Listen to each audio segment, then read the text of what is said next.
Hello everyone, welcome back to my channel. ఇంతవరకు కూడా ఛానల్ని సబ్స్క్రైబ్ చేసుకోకపోతే సబ్స్క్రైబ్ చేసుకోండి, పక్కన బెల్ ఐకాన్ యాక్టివేట్ చేసుకోండి. నోటిఫికేషన్స్ అన్నీ వస్తాయి. ఈసెట్ టెలిగ్రామ్ ఛానల్ లింక్ ఇస్తా, జాయిన్ అవ్వండి. అందులో కూడా వీడియోస్ పోస్ట్ చేస్తాను, so that me notifications miss అయితే అందులో చూడొచ్చు. అండ్ అలానే total counselling process from A to Z AP రిలేటెడ్గా నేనైతే వీడియో చేశాను. అది చాలా చాలా ముఖ్యం. అన్ని వివరాలు తెలుస్తాయి. డిస్క్రిప్షన్ అండ్ కమెంట్ సెక్షన్లో పిన్డ్ కమెంట్ కింద పెడతాను, చూడండి. టాప్ ఇంజనీరింగ్ కాలేజెస్ కానీ యూనివర్సిటీస్ కానీ అన్నీ మెన్షన్ చేశాను. డాక్యుమెంట్స్ ఏం కావాలి, ఫీజెస్ ఎంత ఉంటాయి, అన్నీ కూడా వీడియోస్ ఉన్నాయి. You can watch. Okay, let start our today's main motto of the video is మనకి ఈసెట్లోని చాలామందికి మంచి ర్యాంక్ వచ్చి ఉంటుంది. వచ్చిన వాళ్ళకి congratulations and all the best for your colleges. అది పక్కన పెడితే చాలామందికి మనకి అరౌండ్ బ్రాంచ్ ర్యాంక్స్ ఎలా వచ్చి ఉంటాయంటే around 1K above, okay, 5K, 6K, 3K, 4K. Okay, average colleges కూడా కొంతమందికి వస్తాయి, కొంతమందికి ఇంకా బిలో యావరేజ్ కాలేజెస్ వచ్చే ఛాన్స్ ఉంటుంది అకార్డింగ్ టు అవర్ ర్యాంక్స్ కదా. ఇప్పుడు ఇలాంటి వాళ్ళు మీకు కాలేజ్లోని తక్కువ ర్యాంక్ వచ్చింది కదా, మరి మంచి కాలేజ్ వస్తుందా రాదా, అసలు మేము చదివిన కాలేజెస్ బెటరా కాదా అని డౌట్ అయితే చాలామందికి ఉంటుంది. ఒక విషయం అయితే చెప్పాలని చెప్పి పర్టికులర్ వీడియో అయితే నేను చేస్తున్నాను. అదేంటి అంటే మీరు ఇప్పుడు కొంచెం ప్రాక్టికల్గా ఆలోచించాల్సిన సమయం అయితే వచ్చింది. మనకి మీ అందరికీ తెలిసినట్టుగా టోటల్ ఎగ్జాంపుల్గా ఒక 60 సీట్స్ ఉన్నాయి అంటే ఇంజనీరింగ్ ఫస్ట్ ఇయర్లో, అందులో 54 సీట్స్ అనేవి ఫస్ట్ ఇయర్ ఎంసెట్ ద్వారా వెళ్ళిన వాళ్ళకి అలాట్ చేస్తే ఓన్లీ 6 సీట్స్ మాత్రమే ఈసెట్ నుంచి వచ్చిన వాళ్ళకి అలాట్ చేస్తారు. అంటే ఏ కాలేజ్లో అయినా ఒక 120 సీట్స్ ఉన్నాయంటే అందులో 10% ఆఫ్ సీట్స్ మాత్రం ఈసెట్ వాళ్ళకి సెకండ్ ఇయర్లో రిజర్వ్ చేస్తారు. అంటే 12 సీట్స్ రిజర్వ్ చేస్తారు. అలా according to the number of seats respective to the particular college ఆ సీట్స్లో 10% ఈసెట్ వాళ్ళకి రిజిస్టర్ చేస్తారు.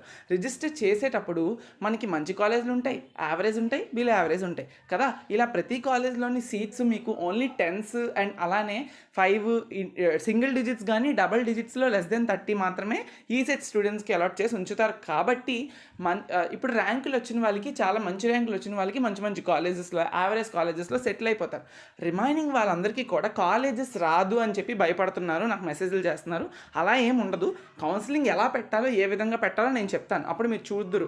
కానీ కాలేజీలు రాదు అని భ్రమ మాత్రం ఉండకూడదు. ఏదో ఒక కాలేజ్లో పక్కా సీట్ అయితే వస్తుంది, బట్ టాప్ కాలేజ్లో వస్తుందని నేను చెప్పలేను. ఎందుకంటే ఉన్న సీట్స్ లిమిటెడ్ కదా. మనం ఎక్కువ ర్యాంక్ వచ్చిన వాళ్ళు టాప్ కాలేజెస్లో వస్తుందని ఎక్స్పెక్ట్ చేయడం కూడా కొంచెం కష్టం అవుతుంది. Under considerations that your caste is related to SC are ST అయితే కొంచెం యాడ్ ఆన్ అడ్వాంటేజ్ ఉంటుంది. ర్యాంక్కి కొంచెం మంచి కాలేజ్లో వస్తుంది. రిమైనింగ్ కేటగిరీస్ అందరికీ కూడా కొంచెం కష్టమే అవుతుంది. ఓకే, సో ఇది గుర్తుపెట్టుకోవాలి. సో ర్యాంక్ వచ్చిన పరంగానే కాలేజ్ వస్తుంది తప్ప కొంచెం తక్కువ ర్యాంక్స్ వస్తే మంచి కాలేజెస్లో ఎక్స్పెక్ట్ చేయకండి. As because number of seats for ECET allotment is very less compared to EAPCET. Okay, so ఇది ఫస్ట్ పాయింట్. సెకండ్ పాయింట్ ఏంటి అంటే, మరి ఇప్పుడు చాలామంది ర్యాంక్స్ రాలేదు కానీ మంచి కాలేజ్లో చదవాలి, ఓకే, ఫినాన్షియల్లీ స్టెబుల్ ఉన్నాం, సో మేము మంచి కాలేజీల్లో చదవాలి, ర్యాంక్ రాకపోయినా పర్వాలేదు కానీ ఆ పర్టికులర్ కాలేజ్లో నాకు సీట్ కావాలి అని అనుకుంటే, here the picture comes is about management quota.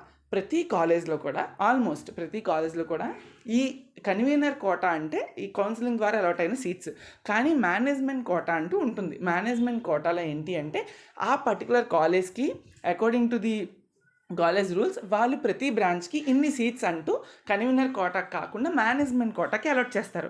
ఆ మేనేజ్మెంట్ కోటా ఏంటి అంటే మీకు సపరేట్గా మీకు ఎటువంటి ఫీజు రియంబర్స్మెంట్ రాదు అండ్ మీరు ఏ గవర్నమెంట్ స్కీమ్కి ఎలిజిబుల్ అవ్వరు. ఓకే, ఏది కూడా మీకు ఫీజు రియంబర్స్మెంట్ రాదు, మొత్తం అమౌంట్ మీరే పే చేయాలి. First point, management quota. Seats అయితే ఉంటాయి, మీరు వెళ్ళి మీరు ఏ కాలేజ్లో జాయిన్ అవ్వాలని అనుకుంటున్నారో మీకు ఈసెట్ క్వాలిఫై అవ్వాలి, అది గుర్తుపెట్టుకోండి.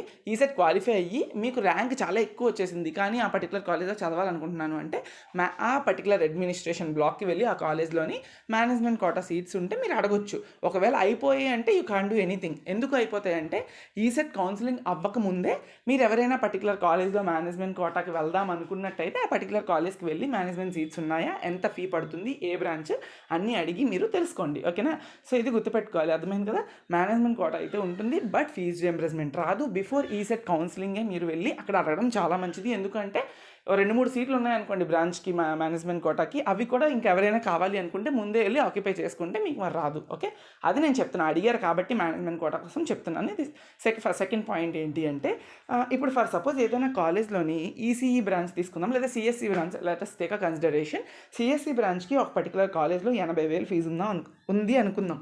ఓకే, 80,000 ఫీజు ఉంది అనుకుంటే మీరు కన్వీనర్ కోటాలో అలౌట్ అయితే కనుక మీరు ఫీజు రియంబర్స్మెంట్ కట్టక్కర్లేదు, ఫీజు పే చేయక్కర్లేదు, ఓన్లీ బిల్డింగ్ ఫండ్ కడితే సరిపోతుంది. అలా కాకుండా ఇప్పుడు నేను చెప్పిన మేనేజ్మెంట్ కోటాలో కనుక మీరు వెళ్ళి అడిగితే ఈ 80,000 అమౌంట్తో పాటు వాళ్ళు ఎడిషనల్గా కొంత అయితే తీసుకుంటారు. అది మేనేజ్మెంట్ కోటాకి ఉన్న రూల్స్ ఉంటాయి వాటికి. అవి నాకు తెలీదు అంటే ప్రతి కాలేజ్కి ఒకలా ఉండవు.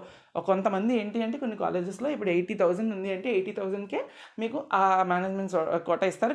బట్ ఆ ఫీజు అంతా మీరు పే చేయాలి, గవర్నమెంట్ పే చేయదు. కానీ కొన్ని కాలేజ్లో ఆ సీట్కి కొంచెం అమౌంట్ అయితే ఉంటుంది, అమౌంట్ కూడా మీరు ఎక్స్ట్రా పే చేసుకోవాలి. ఇప్పుడు సపోజ్ నేను 80 అని చెప్పాను కదా, సిఎస్సి తీసుకుంటే ఇన్ డిమాండ్లో ఉన్నది కాబట్టి వాళ్ళు మీకు 1.5L వరకు అడగొచ్చు ఏమో, అంటే ఎలా ఉండొచ్చు అని చెప్తున్నాను నేను. అడగొచ్చు అంటే that related to particular college, అక్కడ ఎలా తీసుకుంటున్నారు, ఎంత ఫీజు మీరు పే చేయాలనేది అడిగి మీరు జాయిన్ అవ్వండి. ఇవన్నీ కూడా డీటెయిల్స్ నేను చెప్తున్నాను. బట్ ఈసెట్ కౌన్సిలింగ్కి ముందే వెళ్ళి ఎక్కడైనా కావాలి అనుకుంటే you can join. And sad reality ఏంటి అంటే మంచి కాలేజ్ రాకపోయినా కూడా ఏదో కాలేజ్ వస్తుంది కాబట్టి you have to adjust yourself to particular college. Why? Because ఏ కాలేజ్ అయినా ఒకటే unless you proven your skills. Okay, స్కిల్స్తో మీరు బాగా ఇంప్రూవ్ అవ్వాలి తప్ప ఏ కాలేజ్ అయినా ఒకటే. టాప్ కాలేజ్లో చదివిన అయినా, యావరేజ్ కాలేజ్లో చదివినా అయినా, ఏ కాలేజ్లో చదివినా కూడా అకార్డింగ్ టు యువర్ స్కిల్ మీకు జాబ్ వస్తుంది. అండ్ ఇంకొకటి ఏంటి అంటే ప్రజెంట్ ఉన్న పీరియడ్లో ఏ కాలేజ్లో అయినా ఒకలాగే ఉంది, రెసిషన్ టైం ఉంది, బయట నడుస్తుంది. ఈవెన్ టాప్గా చదివిన వాళ్ళకి కూడా నో జాబ్స్ అవుట్. లైక్ అందరికీ అని చెప్పట్లేదు, మన లక్ బాగుండాలి, మన స్కిల్ బాగుండాలి, అండ్ రిమైనింగ్ థింగ్ దేవుడి దయ, అంతే. ఓకే, అర్థమైందా? సో ఇది happen. Okay, thank you so much. ఇంకేమైనా డౌట్స్ ఉంటే యూ కెన్ ఆస్క్ మీ.